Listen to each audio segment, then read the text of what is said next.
बिस्मिल्लाहिर्रहमानिर्रहीम। अस्सलाम वालेकुम नाज़रीन, आप यूट्यूब चैनल देख रहे हैं। मैं इमरान खान हूँ। सबसे बड़ी और अहम खबर आज के हवाले से दो बड़ी खबरें हैं और उसके बाद फिर मैं कुछ मज़ीद तफसीलात आपको बताता हूँ। लेकिन सबसे पहले आज इमरान खान साहब को मौका मिलेगा कि वो बातचीत कर सकें सहाफ़ियों से, क्योंकि लंबे अरसे से उनका जो केस है 90 मिलियन पाउंड वाला, या जिसे आप अलकादर यूनिवर्सिटी केस कहते हैं, वो उनका लग नहीं रहा था इमरान खान साहब का, और जानबूझ के अदालत में समाअत नहीं होने दी जा रही थी।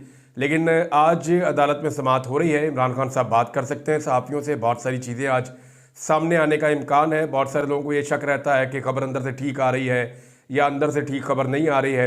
लेकिन जब इमरान खान साहब खुद बोलेंगे और सहाफ़ियों के सामने बात करेंगे तो फिर सारी चीज़ें सामने आ जाएंगी। ये साकिब बशीर साहब ने जो क्लेम किया, उन्होंने कहा कि 25 दिन बाद अडयाला जेल के दरवाजे कल अदालत के लिए खुलेंगे। आखिरी समाअत 3 अक्टूबर के बाद कल 28 अक्टूबर को एहतसाब अदालत 190 मिलियन पाउंड के केस की समाअत अडयाला जेल में करेगी। इस दौरान समाअतें G11 जुडिशल कम्प्लेक्स में जारी रहेंगी और पहले वहाँ पे हो रही थी। फिर कल इमरान खान की मुमकिना रद्द-ए-अमल भी जो उनका है वो सामने आ सकता है अब तक की जो सूरत हाल है उसके हवाले से। यानी अब ये आज के दिन में इमरान खान साहब की सहाफ़ियों से मुलाकात और बातचीत हो सकती है। आज के दिन की एक और बड़ी खबर यह है कि 28 तारीख है और नए चीफ जस्टिस ऑफ पाकिस्तान तमाम जजेस के साथ फुल कोर्ट इजलास में बैठने वाले हैं। ये बहुत इंपॉर्टेंट एक इवेंट हो सकता है और इसमें कुछ ऐसी डेवलपमेंट्स या खबरें ऐसी सामने आ सकती हैं जो हुकूमत या अपोजिशन के लिए चौंका देने वाली हों। बहुत मुमकिन है, यानी यहाँ से एक रास्ते का तयन हो जाएगा कि तमाम जजेस या सुप्रीम कोर्ट ऑफ पाकिस्तान अब किस तरफ आगे बढ़ना चाहती है। चंद लोगों की तरफ से दावे सामने आए हैं सहाफ़ियों की जानिब से, वो आपके सामने रख देता हूँ। लेकिन पहले आप ये देख लें कि अहम चीज़ें कौन सी। एक तो सदारती ऑर्डिनेंस वाला मामला है, वो यहाँ डिस्कस हो सकता है कि एक सदारती ऑर्डिनेंस के नतीजे में एक प्रैक्टिस एंड प्रोसीजर कमेटी के अंदर मनमानी तब्दीली की गई, फिर मनमाना बेंच बनाया गया, फिर मनमाना फैसला किया गया, फिर मनमानी आईनी तरमीम की गई। तो ये चीज़ें वहाँ डिस्कस हो सकती हैं। सदारती ऑर्डिनेंस, आईनी तरमीम, इंसानी के इख्तियारात जो कम किए गए हैं 26वीं आईनी तरमीम के बाद, तो ये कुछ चीज़ें आज सामने आ सकती हैं। लेट्स सी कि वहाँ पे होता क्या है सुप्रीम कोर्ट ऑफ पाकिस्तान में। लेकिन एक बात तो क्लियर है, और वो बात क्लियर ये है कि हुकूमत की उम्मीदें पूरी हुई या नहीं हुई, यानी ये क्लियर है। ये ब्लैक एंड वाइट में अभी आपको 2-4 दिन में पता चल जाएगा और इसकी क्लैरिटी बहुत ज़रूरी है। हुकूमत के रवैये से आपको आइडिया हो जाएगा कि इनकी उम्मीदें पूरी हुई हैं या नहीं हुई हैं। लेकिन 3 जजेस में से एक जज को चुनना था, 5 होते तो 5 में से भी एक को चुनना था। ये तो मुमकिन नहीं है ना कि नवाज शरीफ साहब अपने घर से किसी बच्चे को उठा के या किसी नौजवान को उठा के वो चीफ जस्टिस ऑफ पाकिस्तान लगा दें। तो घर का बंदा तो वहाँ ला नहीं सकते थे। जो मौजूदा जजेस थे उनमें से एक जज को सुप्रीम कोर्ट ऑफ पाकिस्तान का चीफ जस्टिस बनाना था। अब 3 में से एक को बनाना था, तो उनमें से जो मोस्ट सूटेबल थे हुकूमत की नज़र में या उनको जो पसंद आए जज साहब, पीपल्स पार्टी को, PMLN को और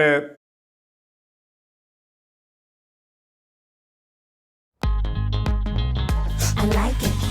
It's mine. The prices blow my mind.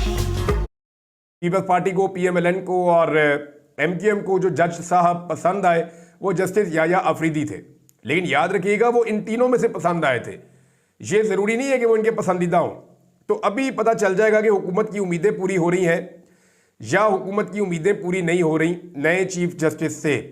हुकूमत ने इजलास भी तलब कर दिया है कौमी असम्बली का, क्योंकि देखें वहाँ पे हुकूमत की सुबकी बहुत हुई है आलमी सतह पे, पाकिस्तान के अंदर हर जगह पे।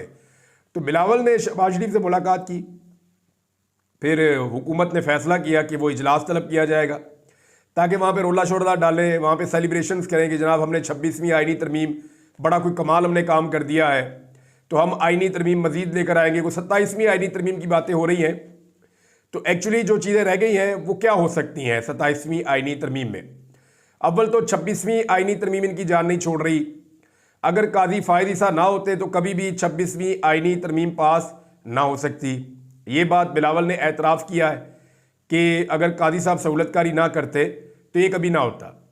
अब क्या 27वीं आईनी तरमीम के लिए काजी साहब जैसी सहूलतकारी कोई करेगा? एक बड़ा सवाल है जो इस निज़ाम के सामने खड़ा है। अभी फ़ौजी अदालतें बनाने का मामला जो है वो भी है, इंसानी हुकूक का मामला है, आर्मी एक्ट में तरमीम का मामला है। तो बंदे कैसे काबू करेंगे? फजलुर रहमान साहब का मौक़िफ़ क्या होगा? ये अब पाकिस्तान तहरीक इंसाफ के लिए एक जिम्मेदारी है कि 26वीं आईनी तरमीम तो हो गई है, ना सिर्फ उसको रिवर्स करवाना है ना सिर्फ उसको चैलेंज करना है बल्कि 27वीं आईनी तरमीम का रास्ता भी रोकना है। और उसका सबसे आसान तरीका यह है कि अपने बंदे काबू करें। जिन बंदे के ऊपर शक है या जिन बंदों ने दावे करने के बावजूद, जो लोग अभी कह रहे हैं जी हम तो गए ही नहीं थे, तो उनसे कुरान पाक पे हलफ लें, उनसे बात करें कि आप हलफ दीजिए और आप गारंटी दीजिए। और दूसरा, फजलुर रहमान साहब से बात करें, जनाब आपने धोखा दे दिया पहले, आइंदा आप धोखा मत दीजिएगा, और आपको हुकूमत ने भी धोखा दिया है। फजलुर रहमान साहब अपने मुंह से खुद एक मरतबा नहीं, उनकी जमात बार बार ये कह रही है कि जस्टिस मंसूर अली शाह साहब को चीफ जस्टिस बनाएंगे। ये वादा हुकूमत ने बार बार किया था, लेकिन आईनी तरमीम पास होने के बाद हुकूमत अपने वादे से मुकर गई और जस्टिस मंसूर अली शाह साहब को छोड़कर तीसरे नंबर के जज जस्टिस याह्या अफरीदी साहब को उन्होंने चीफ जस्टिस ऑफ पाकिस्तान बना दिया है। मंसूर अली शाह साहब के मामले में हुआ क्या, मैंने आपको पहले भी एक खबर दी थी, मैं आपको दोबारा दोहरा देता हूं कि जस्टिस मंसूर अली शाह साहब से चीफ जस्टिस ऑफ पाकिस्तान की जो कुर्सी है ना, वो सिर्फ एक मुलाकात की दूरी पे थी। मैं आपको फिर बता देता हूं कि जिद सिर्फ इतनी थी कि जस्टिस मंसूर अली शाह साहब एक मुलाकात कर लें। अगर वो एक मुलाकात कर लेते और उसके अंदर कुछ बातें सुन लेते और कुछ बातें कह देते, तो जस्टिस मंसूर अली शाह साहब जो है वो चीफ जस्टिस ऑफ पाकिस्तान होते। एक तरफ कादी फायद ईसा हैं जिन्होंने इस सीट पे बैठने के लिए हर गंदा काम किया, जिन्होंने एक्सटेंशन हासिल करने के लिए पूरे निज़ाम को दांव पे लगा दिया, अपनी इज्जत को दांव पे लगा दिया, पूरी अदलिया को दांव पे लगा दिया। एक तरफ कादी फायद ईसा हैं जो बहुत ही कंप्रोमाइज किस्म के जज थे, एक तरफ मंसूर अली शाह साहब हैं जिन्होंने बिल्कुल कंप्रोमाइज नहीं किया और एक मुलाकात नहीं की। एक मुलाकात करते तो वो चीफ जस्टिस ऑफ पाकिस्तान होते, लेकिन उन्होंने मुलाकात करने से इनकार कर दिया। अब जो हुकूमत है उसकी एक ख्वाहिश थी, हुकूमत की ख्वाहिश ये थी कि जब जस्टिस याह्या अफरीदी हलफ उठा लें तो फौरी तौर पे जो दो सीनियर तरीन जजेस हैं, जस्टिस मंसूर अली शाह और जस्टिस मुनीब अख्तर, ये रिज़ाइन कर दें। हुकूमत का ये भी अंदाज़ा था कि 2-4 ऊपर से रिज़ाइन, 2 ऊपर से आ जाएंगे, 2 के नीचे से आ जाएंगे, तो 4 एक जज सुप्रीम कोर्ट ऑफ पाकिस्तान से निकल जाएंगे। छोटी मोटी बेइज्जती हमारी होगी, लेकिन अपनी मर्जी के बंदों को लाकर सुप्रीम कोर्ट में जज हम लगा देंगे। इस तरह पूरी सुप्रीम कोर्ट पे हमारा कंट्रोल हो जाएगा। लेकिन जजेस ने यहां हिम्मत से काम लिया। जस्टिस इजाजुल एहसन साहब को भी इस्तीफा नहीं देना चाहिए था, मैं पहले कह चुका हूं कई दफा। तो जजेस ने हिम्मत से काम लिया, उन्होंने इस्तीफा नहीं दिया, बल्कि वो डट कर खड़े रहे। और अब रोला ये डाला हुआ है कि जनाब सीनियरिटी का मामला पेश आ गया है, यानी अगर याह्या अफरीदी तीसरे नंबर के जज थे और वो सीनियर है, तो उनके बाद चौथा, पांचवा, छठा सीनियर ऐसे करके आना चाहिए। तो ये बात अजीबोगरीबी बात कर रहे हैं वो, यानी 2 जजेस जो सुपरसीड हो गए हैं, या वो सीनियर होने के बावजूद आपने उन्हें चीफ जस्टिस ऑफ पाकिस्तान नहीं बनाया, तो जो तीसरे नंबर वाला है, तो अब उसके बाद जूनियर जो है उनके बाद चौथा, पांचवा, छठा ऐसे आएगा। भाई वो जो पहले और दूसरे नंबर पे हैं वो तो चीफ जस्टिस बन के ऊपर चले गए ना। जब वो ऊपर चले गए पहले नंबर पे, तो फिर जो पहले वाला है वो दूसरे पे है, दूसरे वाला है वो तीसरे पे है। यही ऑर्डर बनना चाहिए। यही फॉर्मूला जस्टिस आलिया नीलम को जब पंजाब में चीफ जस्टिस लगाया गया यहाँ लाहौर हाई कोर्ट का, तो उनकी दफा भी यही फॉर्मूला हुआ था कि पहले, दूसरे, तीसरे नंबर वाले जो हैं वो उनके फौरन बाद आ गए थे, वो नीचे से एलिवेट होकर पहले नंबर पे आ गई थी। तो यहाँ पे भी यही हुआ है। वहां कभी पीएमएलएन ने ऐतराज नहीं किया, पीपल्स पार्टी ने ऐतराज नहीं किया, लेकिन यहां पे ऐतराज कर रहे हैं। वजह सिर्फ ये है कि जजेस से इन्हें बुग़्ज़ है और ये चाहते हैं कि इन जजेस से किसी तरह जान छूट जाए। अब नए जजेस भर्ती करने की भी खबरें आ रही हैं, यानी कुछ सहाफ़ी हैं, उन्होंने ये कहा कि सुप्रीम कोर्ट ऑफ पाकिस्तान में तादाद को बढ़ाने के लिए अपने मनपसंद नए जजेस को इंडक्ट करने का हुकूमत ने फैसला किया है। वो 2-4 जज और लेकर आए ताकि जो है वो जैसे कादी साहब अकलियत में चले गए थे वो माहौल ना बने, बल्कि जजेस की अक्सरियत ऐसी होनी चाहिए सुप्रीम कोर्ट में जो हुकूमत की हामी हो। जस्टिस याह्या अफरीदी साहब के बारे में हसनात मलिक साहब ने एक दावा किया। उन्होंने कहा जी याह्या अफरीदी साहब की अपनी कोई ऐसी सोच नहीं है या उनकी अपनी कोई सिमत नहीं है कि वो इधर खड़े हैं या इधर खड़े हैं।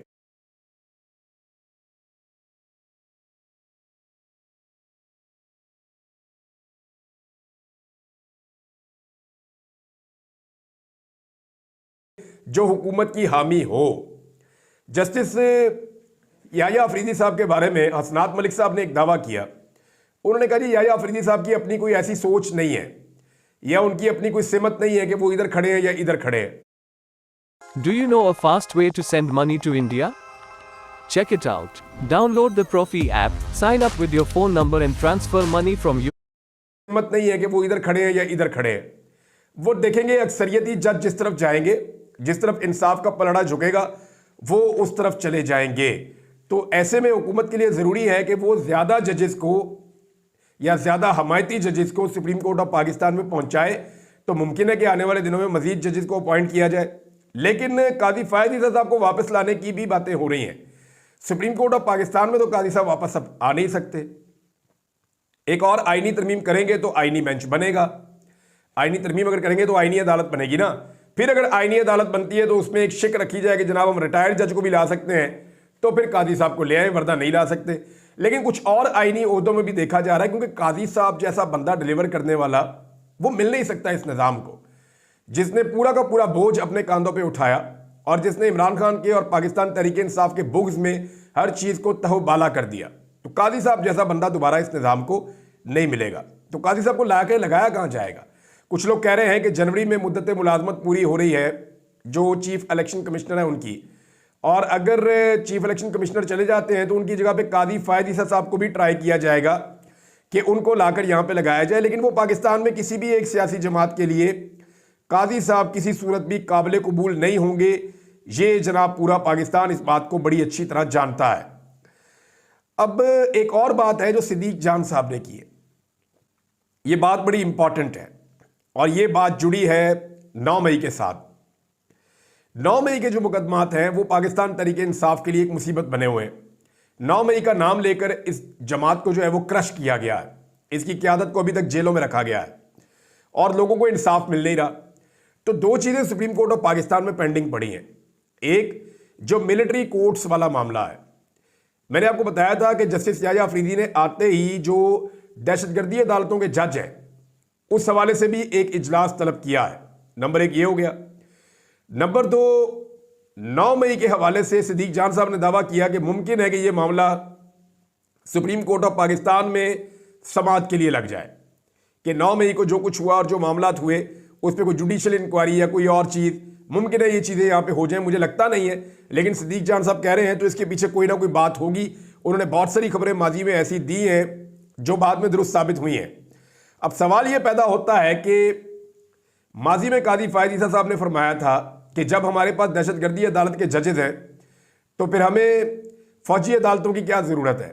और ये उस वक्त कहा था जब असल में दहशतगर्द पकड़े गए थे जिन्होंने APS का सानिया किया था, बच्चों को शहीद किया था। तो ये तो एक सियासी जमात है पाकिस्तान तहरीक इंसाफ, तो यहाँ पे तो जो है वो दहशतगर्दी की अदालतें मौजूद हैं। तो दहशतगर्दी की अदालतों में ही दहशतगर्दी के मुकदमात सुने जाने चाहिए और फौजी अदालतों का केस भी पेंडिंग पड़ा हुआ है सुप्रीम कोर्ट ऑफ पाकिस्तान में। अगर ये फौजी अदालतों का case supreme court of Pakistan में लगता है साथ में जो 9 मई के, तो शायद ये ऊंट अब किसी करवट बैठ जाए। हो सकता है कि ये जो एक लंबा मसला चल रहा है 9 मई का वो किसी सिमत लग जाए, या ये बोझ जो है वो अब उतरे पाकिस्तान के ऊपर से। तो मिलिट्री कोर्ट्स का फैसला आने वाला है। मुमकिन है कि अब ये केसेस दहशतगर्दी की अदालत में चले, या देखना अभी भी सुप्रीम कोर्ट ऑफ पाकिस्तान के अंदर जो केस चल रहा है मिलिट्री कोर्ट्स का, 84 बंदे हैं पाकिस्तान तहरीक इंसाफ के, 84 लोग मुबैना तौर पे जो फौजी हिरासत में हैं और इनको तकरीबन 1.5 साल से ज़्यादा हो गया है। इनके घर वाले बहुत परेशान हैं और ये हर जगह पे एहतजाज भी करते हैं, आवाज़ उठाते हैं, टेलीफोन कॉल्स भी करते हैं। तो वो सब लोग ये कहते थे कि काजी फायद ईसा जाएगा तो शायद हमें इंसाफ मिल जाए। तो अब मुमकिन है कि काजी फायद ईसा साहब तो चले गए हैं, शायद इंसाफ का सिलसिला शुरू हो जाए। पाकिस्तान तहरीक इंसाफ ने एक बड़ा तगड़ा एहतजाज किया है नाजरीन बार्सिलोना में, स्पेन में, और ये शहबाज गिल साहब ने इसको लीड किया। इतनी बड़ी तादाद में पाकिस्तानी यहाँ पे नॉर्मली नहीं निकलते, लेकिन पाकिस्तान तहरीक इंसाफ के झंडे थे, बड़ी तादाद में लोग थे, खवातीन थी, बच्चे थे, वो सारे लोग निकले। उन्होंने इमरान खान से इज़हार यकजहती किया और बड़ी तादाद में वहाँ निकल के लोगों ने एहतजाज किया। दूसरा जो एहतजाज है वो नवाज शरीफ के घर के बाहर हुआ और बड़ा टकाकर एहतजाज हुआ। बहुत बड़ी तादाद में लोग पहुँचे। उन्होंने नवाज शरीफ साहब का बेहतरीन इस्तकबाल किया कि जनाब आप तो इलेक्शन हार गए पाकिस्तान में और आप ज़बरदस्ती की हुकूमत बना के मुसल्लत हो गए वहाँ पे। तो मियाँ साहब की वहाँ पे ठीक ठाक कर दी पाकिस्तानियों ने। बड़ी मुश्किल से मियाँ साहब को जो है वो घेर घार के उनके कारकुनों ने और पुलिस वालों ने उनके घर के अंदर घुसाया। मियाँ साहब की ज़िंदगी भी एक अजीब ही चीज़ बन गई है। यानी पाकिस्तान में आते हैं तो इलेक्शन नहीं जीत सकते, पब्लिक में निकल नहीं सकते, बरतानिया में जाते हैं तो पब्लिक में निकल नहीं सकते। ये वो आदमी है जो इस मुल्क में 3 दफा वजीर आजम रहा।